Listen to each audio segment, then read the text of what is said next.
আমার হুজুর একটা কথা বলল যে কবর যা সাজদা করো আমি মেনে নেব, আমার ব্রেনে বাধা যায় না, কবরে সাজদা করা যায় কিনা। আমার হুজুর আমাকে বলল জানাজার নামাজ পড়তে হবে না, আমি জানাজার নামাজ পড়বো না।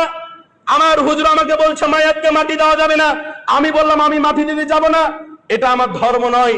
ইসলাম ধর্মটা হচ্ছে কি, রিচার্জ করো, জানো সত্য কোনটা, মিথ্যা কোনটা, মিথ্যা কোনটা, সত্য কোনটা, তারপর তোমার জীবনে বাস্তবায়ন করো। সমস্ত আমলগুলো কবুল করে নেওয়ার দায়িত্ব কার? আল্লাহ তাআলা।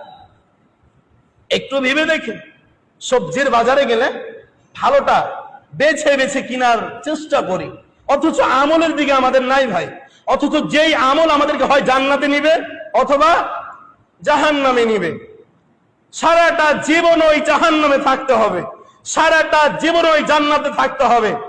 সপ্তাহে 2-3 দিন আমরা বাজার করি, তারপর আমরা কিছু সময়ের ভালো খাবার খাওয়ার জন্য বাজারগুলো ভালোভাবে ক্রয় করি, চেষ্টা করি, আর সারা জীবন হয় জান্নাতে না হয় জাহান্নামে থাকতে হবে। ওই জিনিসের জন্য আমরা ভালো কিছু ক্রয় করার চেষ্টা করি না।